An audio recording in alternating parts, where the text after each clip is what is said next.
overload. Yeah. Then you don't know what you're missing. You need to come to.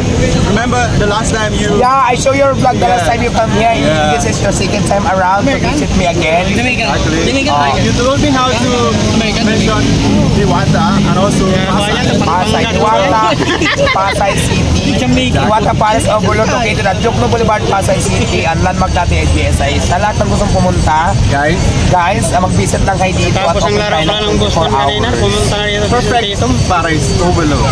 Honestly, I also want to ask a question. How do you have a rice farm? Because how do you give out all this rice, the unlimited rice? Yeah, my rice is very good, unlimited rice, expensive rice. So that You can eat as many as you want. What is the reason why the people is more to come here? Because unrealized. Because the price is very French. I'm nose bleeding right now.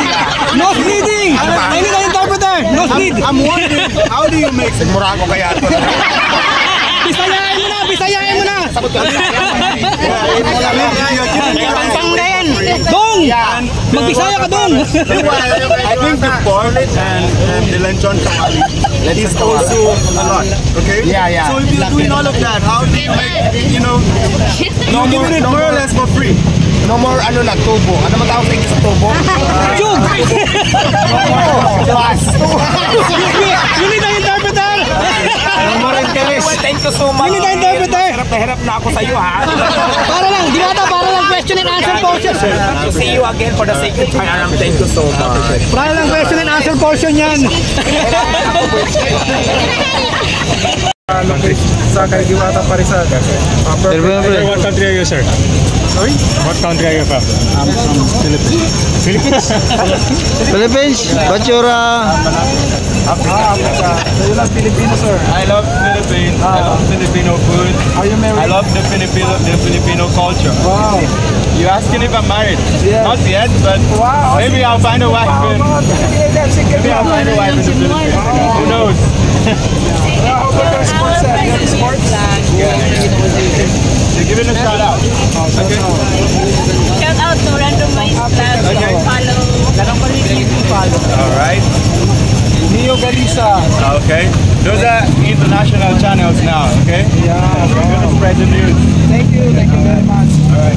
Thank you so much. I appreciate it. What's the name of your channel? Traveling Talong. Traveling Talong. Yeah, Talong. Yeah, Tagalog. I told you I'm Filipino, right? Yeah. Okay. What's the meaning of talong? Dump? Dump? Eggplant. Dump? Eggplant. Isaac Sabaw. Do you know him? Sabaw. Yeah. Kuya Isaac. Kuya Isaac. Yeah. All right. Thank you so much. I appreciate it. All right. Good.